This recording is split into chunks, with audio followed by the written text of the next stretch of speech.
All right, well, my clock said 11, turned to 11, so we're going to go ahead and get started. If you have not entered your name and library into the chat, go ahead and do that so that we have a record of who actually was here. I am coming back for the first day this week. We had the ice storm and nobody was going anywhere, or at least I was glad when they said we didn't have to. So I feel like I'm a little bit behind the ball of where I typically would be, but we're just going to jump in and get going. So the very first thing to remind you of is Evergreen will update to 3.11 tomorrow. So I believe that happens overnight. Correct me if I'm wrong, but I think that is going to happen overnight. And then when you come in on Wednesday morning, boom, we'll be in 3.11. So I wanted to just there's really not much changing from 3.9 to 3.11 as far as circulation goes. I think there's more changes perhaps for cataloging or admin or some other back end stuff that certain people don't normally have to deal with. But Diane discovered that we have the ability now to restore, edit, and delete archived messages or notes that have accidentally been archived, or they were archived and now they are not applicable anymore. So down in that archive section, you click on the one you want, it restores it back to a visible note. And then at that point, that is where you can either delete or edit that note. But no longer do we have to live with things that have accidentally, I mean, that's what happens more often at Cat County. Something accidentally gets archived and it's like, we don't really need this. So Diane discovered that one. The other thing that I want you to be aware of is as you are on, you're in a patron account and you're ready to check out, underneath the box where you would typically scan in the barcode, there is a little checkbox that you can click for strict barcode. We do not want to do that. What that does is it tells the system to look for a specific code used in older barcodes, but all of those older barcodes are compatible with Evergreen. And so just leave that box unchecked. I don't really know what happens if you do check it. All I know is Evergreen says don't check it. So don't check it. Has anybody else found any other circulation type related items that have changed?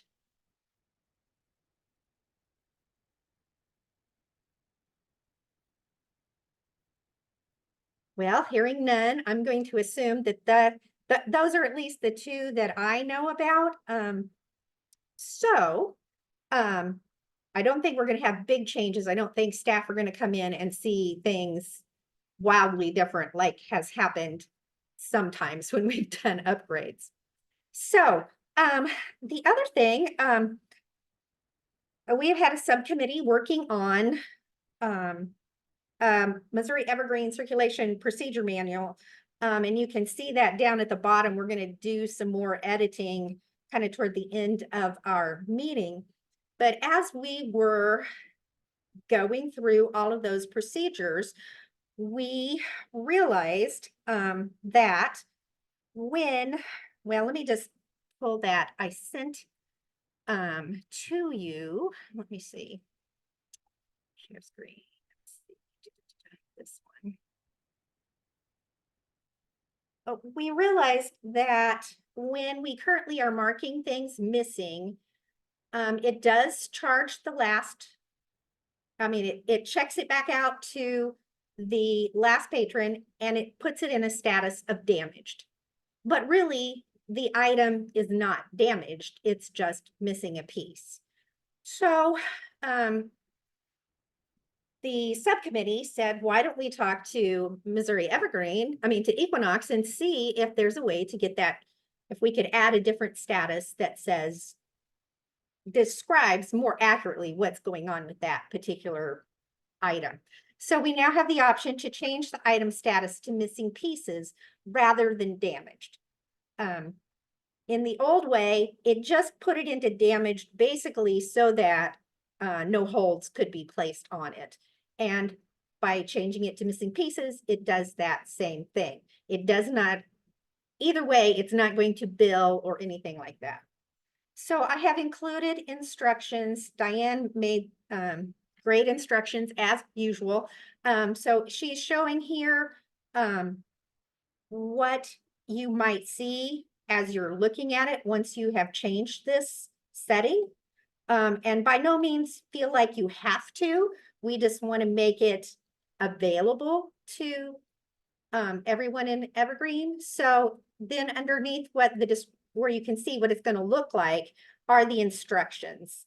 And it's pretty easy peasy.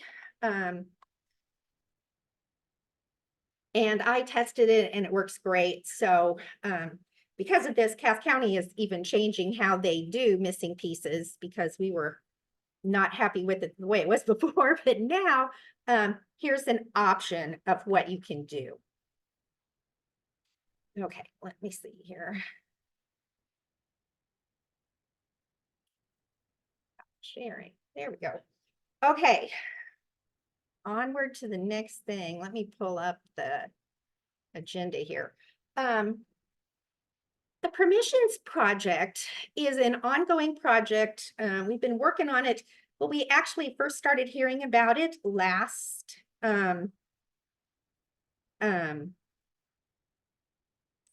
when we did the in-person meeting in Columbia at the users conference. There we go. Couldn't think of the name. Can you see this agenda?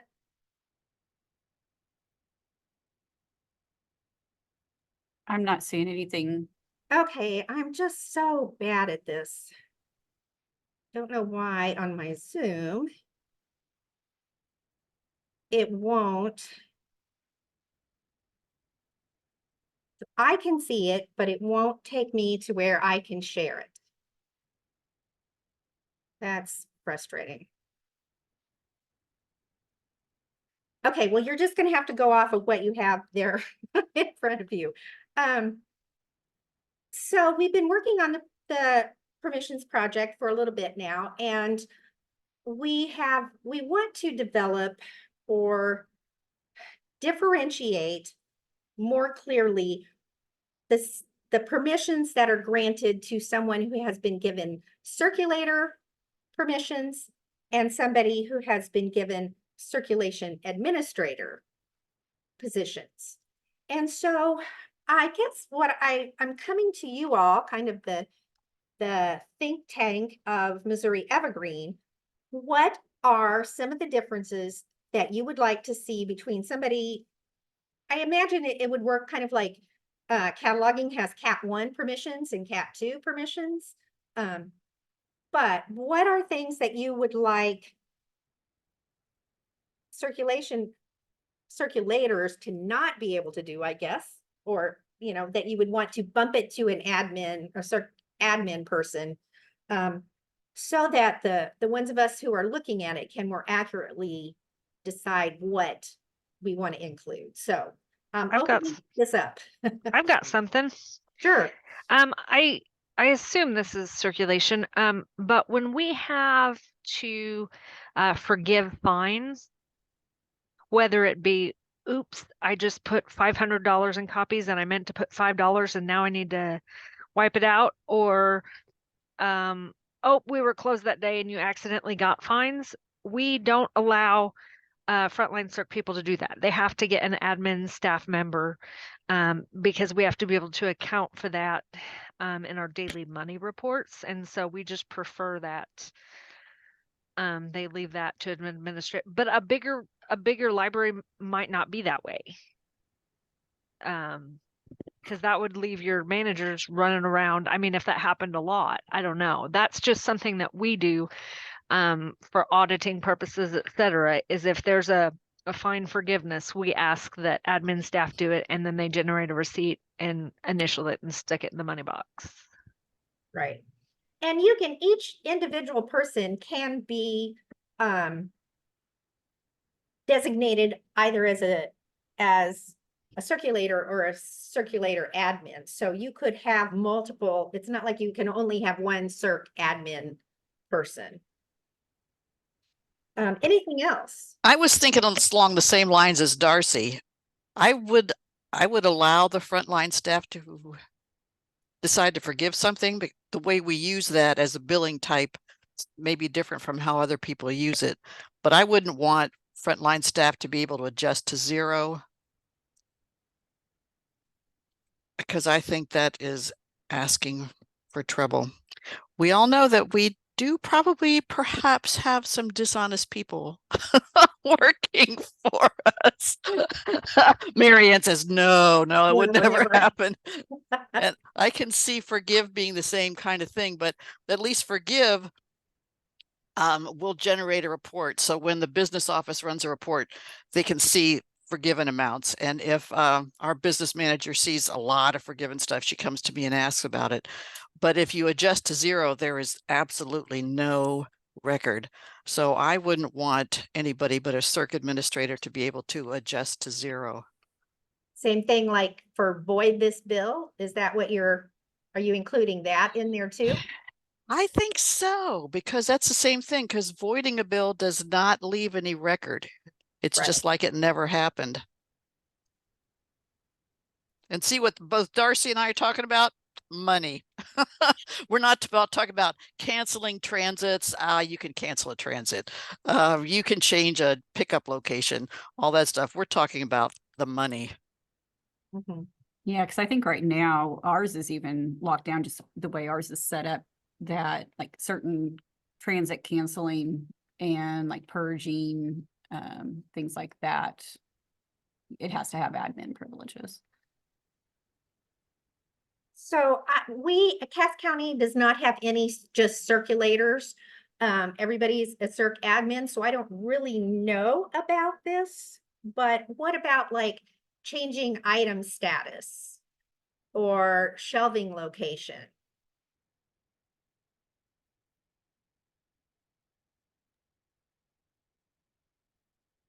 I can see some of that being problematic, at least like with our catalogers, as far as messing with, the location of the item. I'm taking notes here so when I go to the next meeting, we'll have a list. Because I could see, some newer frontline staff accidentally clicking on things, and then it shows that this item is supposed to circ at one of our branches and it's actually at another one waiting to circ. But what And things about getting changing? lost? So what about changing item status? Going in and marking something missing, going in and saying we're gonna do weeding, weed or discard, those kinds of. Some of that I think would be okay. That may just need to be training communication with the staff, but I don't see it causing a major issue. We mark things missing. If something we can't, if a couple staff members can't find it, we mark it missing.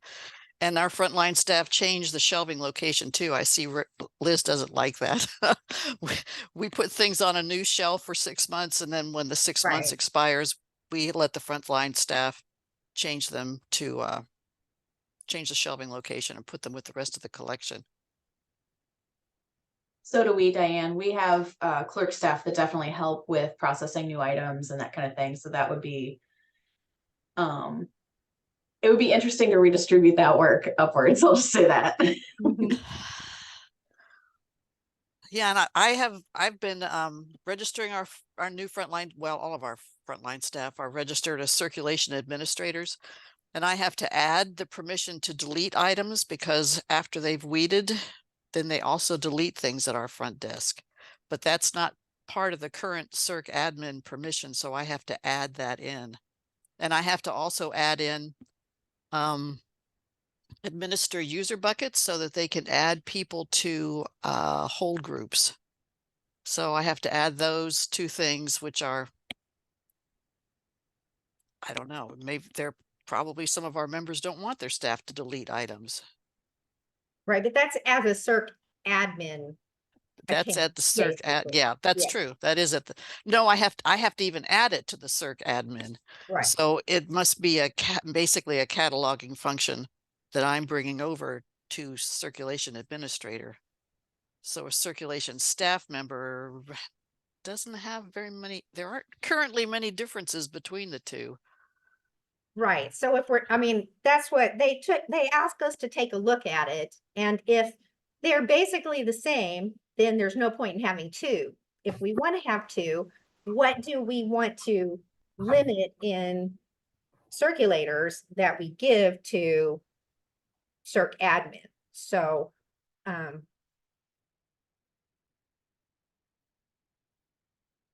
I guess I would,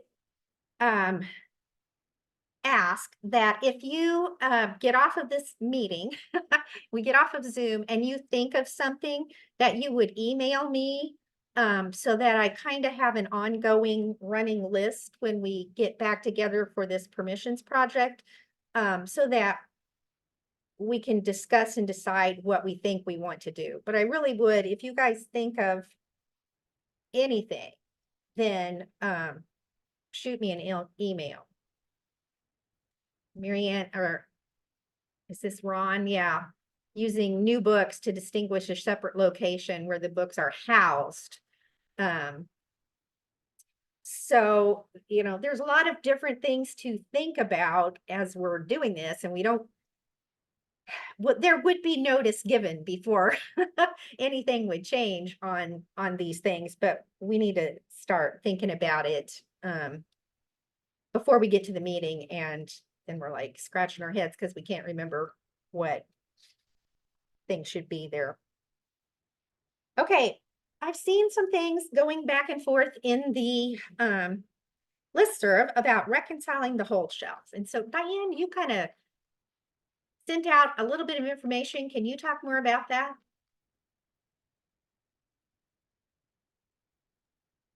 First, I have to remember what it was I said.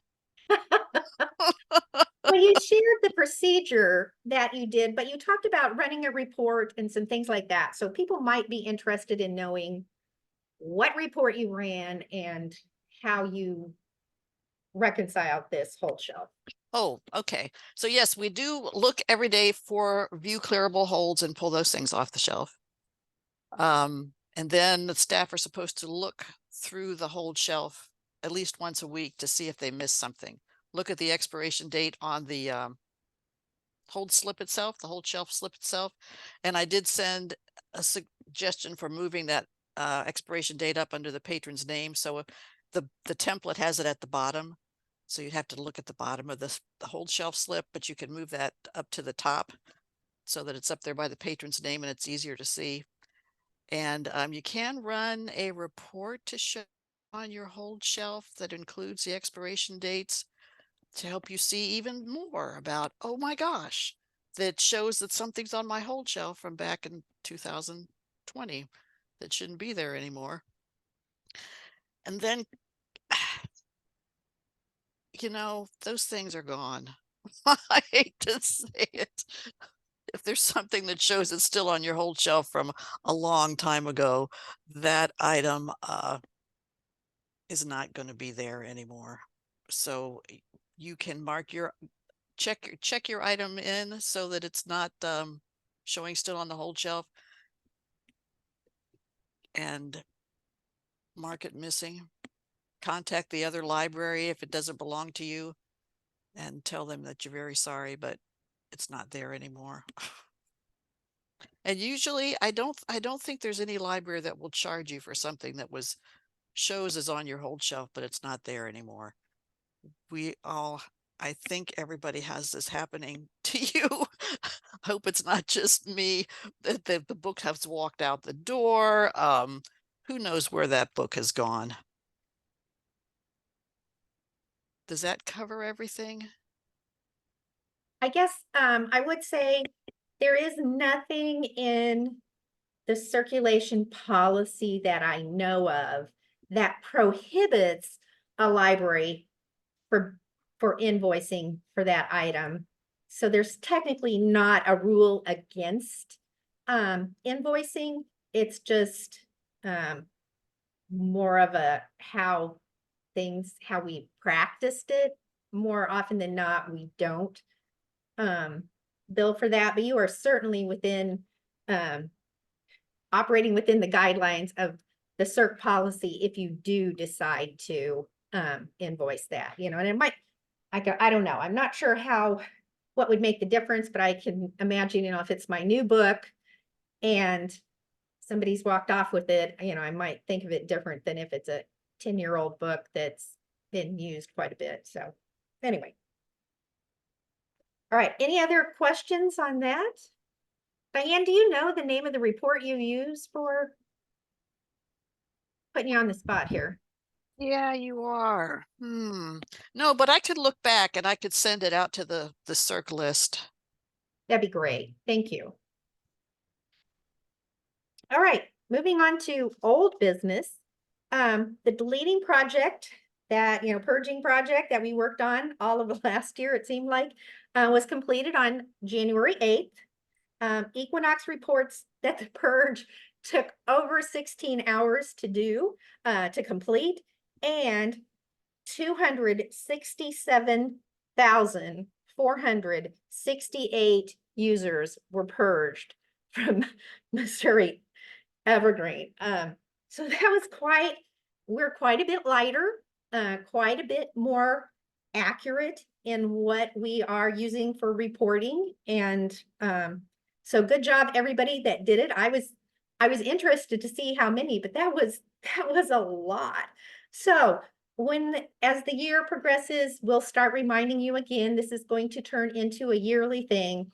I bet next year's numbers will not be near as impressive because we've kind of caught up, or most of us. And if you did not get in on this purge, that's okay. Just work toward having your things deleted so that next year's purge, you can get caught up. The other thing I've seen is we've still had a few issues with personally identifiable information on hold transit slips. So if you go back and go to the default template for that, and then if you want to go in and change anything, you know, you want to make a font bigger, you want to change how something looks, make those changes after you've done the default and then hit save locally, and that should fix it.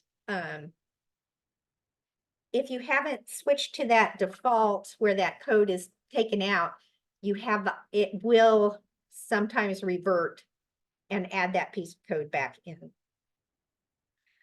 All right.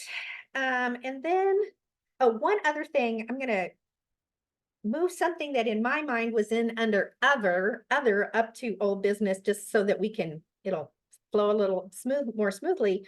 The Missouri Evergreen Consortium recently received signed MOUs from 9 St. Louis libraries currently in the Municipal Library Consortium. So this is something that we have been working on for years. Kind of, there was interest, and then, you know, next year, tell us a little more. And so we have those signed MOUs now. I was looking on their website, that is over 700,000 new items coming that will be coming into Missouri Evergreen.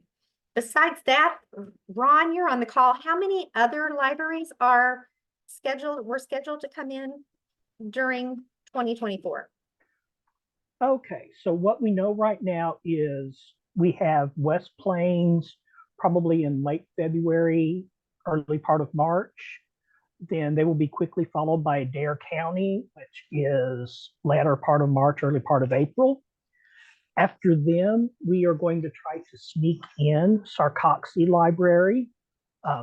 They've already redone their barcoding, and they had done a lot of stuff before they even contacted us. So they're a small enough library, and the state library has funding available. We can sneak them in. before the Municipal Library Consortium, which will probably be in the fall. And even though those are 9 libraries, they will, because they already have a shared catalog, they will be migrated as one unit. So lots of changes. We are growing, serving more and more patrons across the state. So I think that's pretty exciting. Before we get into the kind of the working thing, we've had a subcommittee of the circulation committee working on the procedure manual. It's close to being ready to roll out, just not quite there yet. So is there anything else that someone from the CIRC community would like to bring to the table today?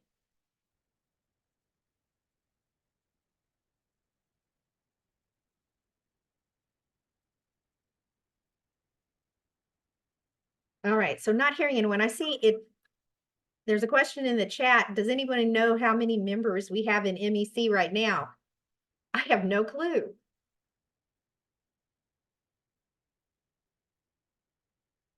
Okay, 76 is the number Steve quoted yesterday. Awesome. That is pretty amazing. Okay. So I'm going to we're going to go ahead and move into just working on this CIRC manual committee. Anybody who's on the call is welcome to chime in on anything that we have to say if you want to stay, but otherwise feel free to go on with the rest of your day. I'm going to try this again to share my screen. Let's see if I can do it.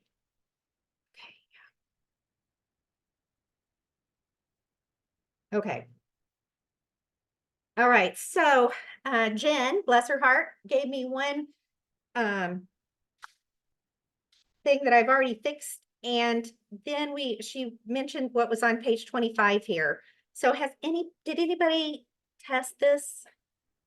I did test it. I had saved a draft email that I may have forgotten to send you guys at the end of last week. Sorry about that. But I sent it right before the meeting started. So I went on the test server and I knew that we had a patron there that had some items that I could kind of play with. And so I played with it. So I basically went into that account. I checked the item in. And I think what trips me up about it is that the item status before checking it in was checked out to that patron as an other special circulation, right? And the only place that we saw the claims returned was in the reason the fines were stopped. But I think the claims return thing is just tallying, kind of like, it kind of reminds me of in-house use, where it tallies it, but it doesn't like change the item status or any of that kind of stuff. I don't know if that's making sense, but that's what I got. So basically you're saying is if we look for the exact item status, we'll see it claims returned. Otherwise, it still shows that it's checked out to the patron. Yeah, I think the only place that I found that it actually said claims returned when I looked at the item was it was listed as the reason the fines were stopped when we changed it to a claims returned item. Okay. If that makes sense. Otherwise, it was checked out. Okay, so my question though is, if the item is returned, does it take it out of that other checkout category? Does that disappear even though, like over on the left side there, the claims return count, well, that's going to go either up or down, but into the patron record itself, where you can see that claims return count, it's going to keep a record of it there, but does it basically take it out of the patron's account? So what Past Me wrote, after I checked the item in, it did leave the patron's list of other special circulations and their claims return number reverted to 0. So it did both. It took it off the other special circs and it also reduced the number of items back down to 0. Okay. Yeah, and I know in the past where we had some weird happenings during our migration where there were some old build items from long ago that were still showing up in the other special circulations. But yeah, if we went ahead and clicked on the item and just checked it in manually, then it would make it available to where you could then discard it or do whatever you needed to do. Okay, so then this little red part of the sentence. So it's going to take it out of the other special circulations when it's checked in. But what about this, or the item status is changed? I mean, isn't that what would happen when, or are you saying, I guess the debate was, what if you delete this item? I would think it would still stay in there because if an item's checked out to a patron and you delete it, the item is still checked out to the patron. Yeah, because I'm thinking in the past where if we clicked on the item to find more information out, some of them, if they had been deleted, did show this item has been marked for deletion. Mhm. So But it would still be there. So then we would still have to go ahead and check it in to manually get it off of the account. So remove that that beginning with Yeah. or, take all that out. that's kind of what this part. Delete. Go back one period. And then make this, we're good to go on this then. Is that true? That's my understanding. Okay. I just don't want to.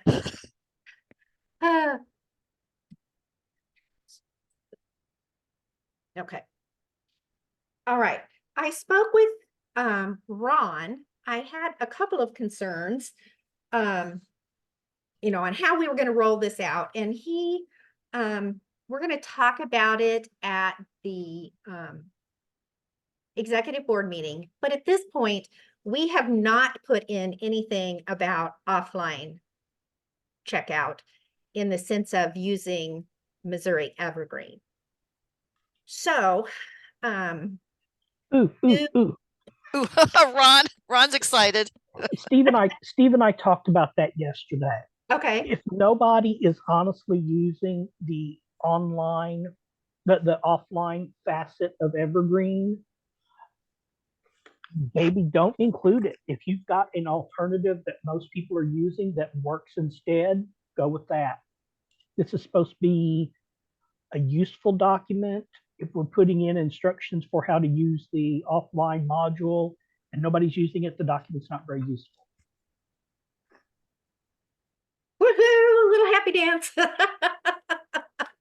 Maybe nobody else is excited, but it's like, oh, okay, great. We're gonna have to write a whole bunch more.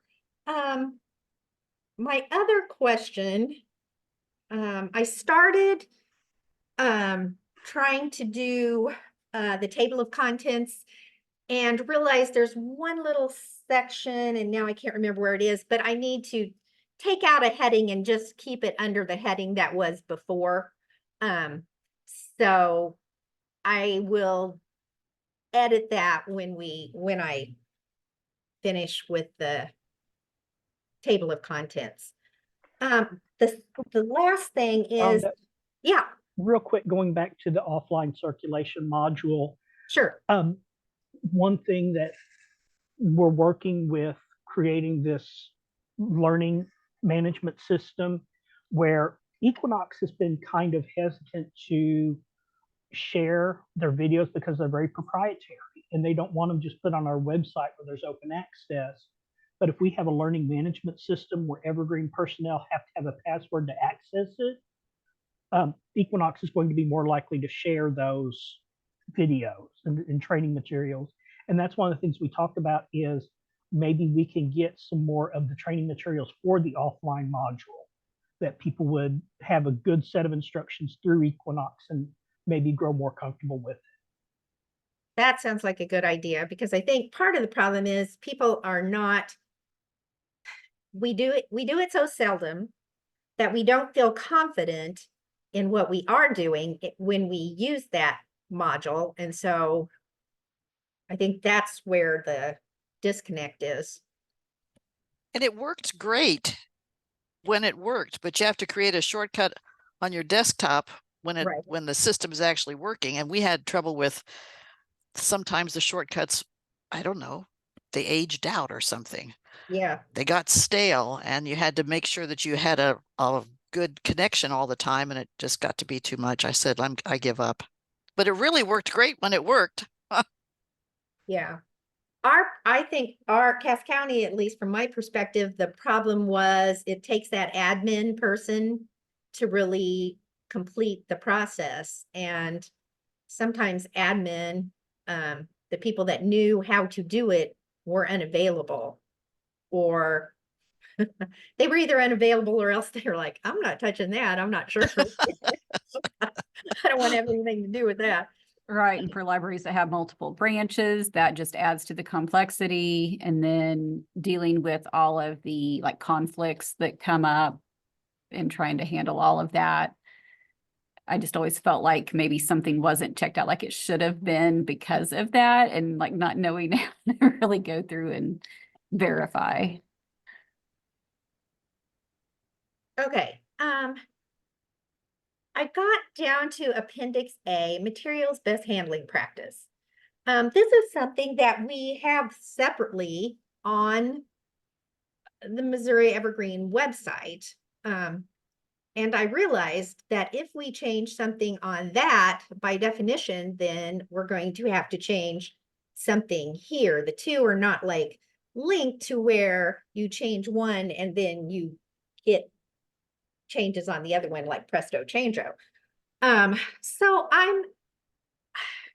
I'm conflicted on whether we need to keep it here and just we know we change one thing, you've got to change another, or whether we say, okay, it's already posted on our website.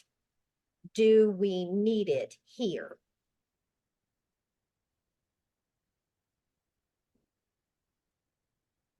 Do you think that it might make more sense to have an appendix that just includes like different online resources, like links to the different Missouri Evergreen pages instead of including them here? That might be easier to update if the website doesn't change much over time, but the documents might change. You know what I mean? Mm-hmm. Right, I agree. Just having links to any circulation related side documents that we do have out there. Okay. So that then takes us down to this, which is this also on the website? This to me does seem like more of a procedure type thing than materials best handling.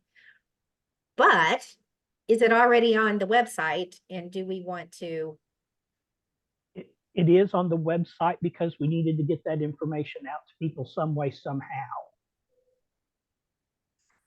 So where, I guess my question is, where is the best place for it? Do we, again, do we just want to do some kind of link and Well, and the transit list instructions are also on the website.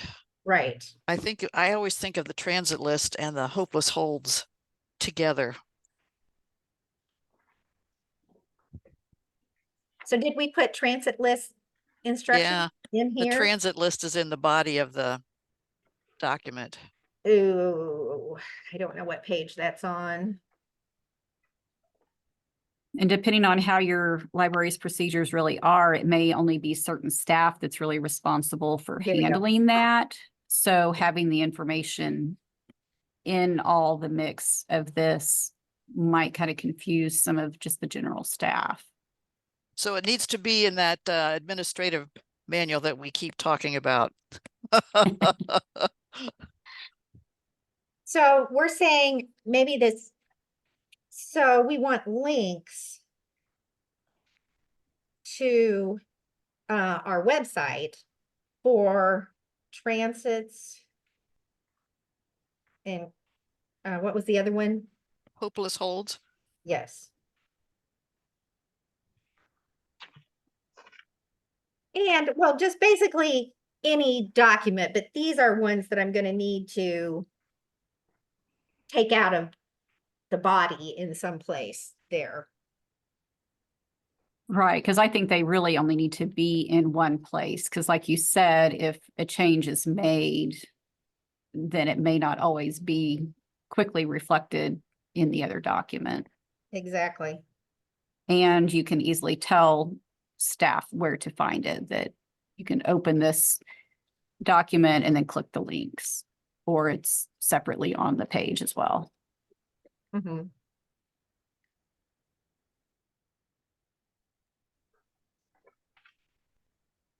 Okay. Any other corrections or changes that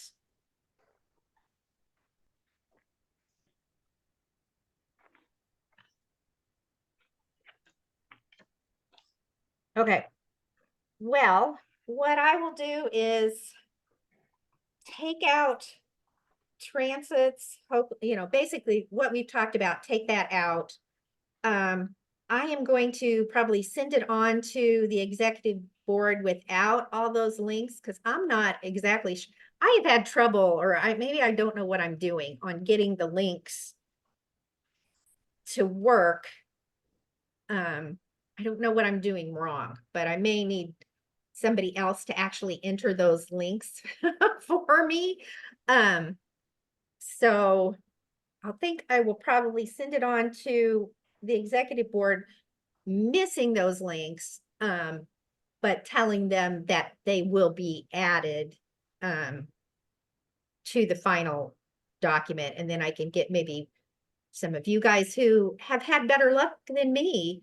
There's like I don't know. I don't know what I'm doing wrong. Something I'm doing wrong, but I have learned how to do a lot of formatting on this, and the table of contents is learning how to do that. Well, that was a trip too. So, but anyway, it's getting there. But I think once we have this all finished, I will finish the table of contents. And I mean, I won't do that until we get all the links and everything else in there. All right. Anything else that we need to add or subtract?